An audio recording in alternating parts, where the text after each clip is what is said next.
আসসালামু আলাইকুম।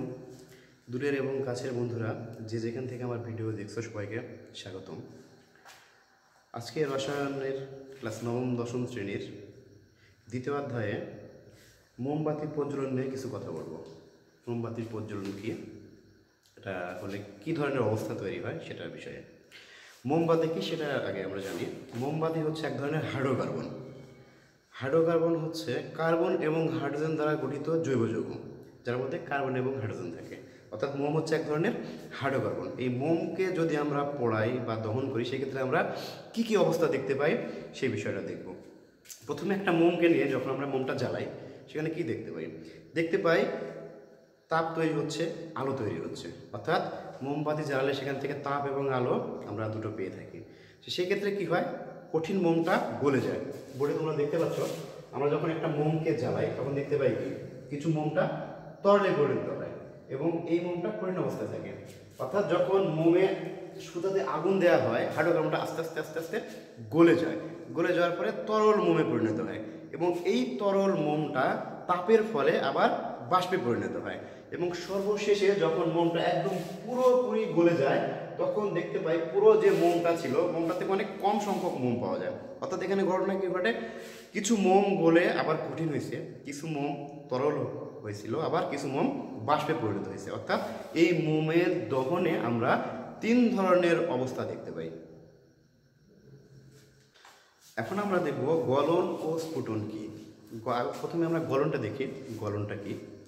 গলন হচ্ছে তাপ প্রয়োগের ফলে পদার্থের কঠিন অবস্থা থেকে তরল অবস্থায় রূপান্তর করার প্রক্রিয়া। অর্থাৎ কোনো কঠিন পদার্থকে আমি যদি তাপ প্রয়োগ করে কঠিন অবস্থা থেকে তরল অবস্থায় নিয়ে আসি সেটাই হচ্ছে গলন।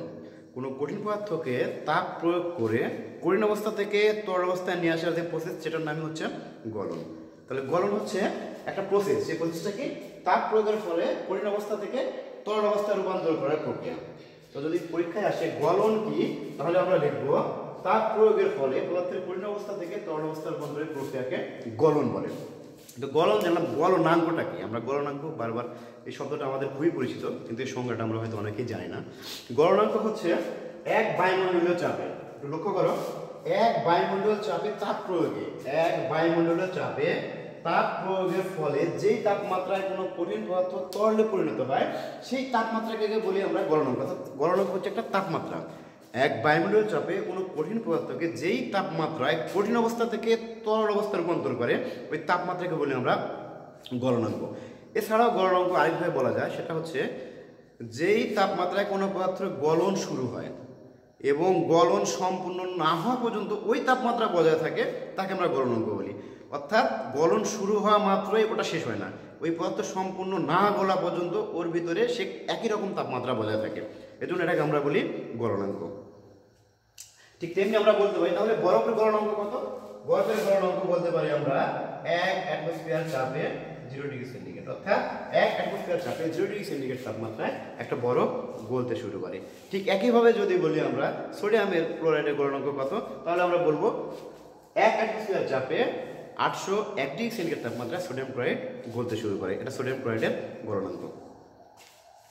আমরা গলন সম্পর্কে জানলাম, এখন আমরা স্ফুটন সম্পর্কে জানি। স্ফুটনটা কি? স্ফুটন ঠিক একই সেম আগের মতোই, যেই অবস্থায় অর্থাৎ তাপ প্রয়োগের ফলে পদার্থ যদি তরল অবস্থা থেকে গ্যাসীয় অবস্থায় রূপান্তর হয়। তাপ প্রয়োগের ফলে কোনো পদার্থ যদি তরল অবস্থা থেকে গ্যাসীয় অবস্থায় রূপান্তর হয়, এই রূপান্তর করার প্রসেসটাকে বলা হয় স্ফুটন। অর্থাৎ তাপ প্রয়োগের ফলে কোনো তরল পদার্থকে গ্যাসীয় অবস্থায় রূপান্তর করার প্রসেসটার নাম হচ্ছে স্ফুটন। তাহলে স্ফুটনাঙ্ক কি?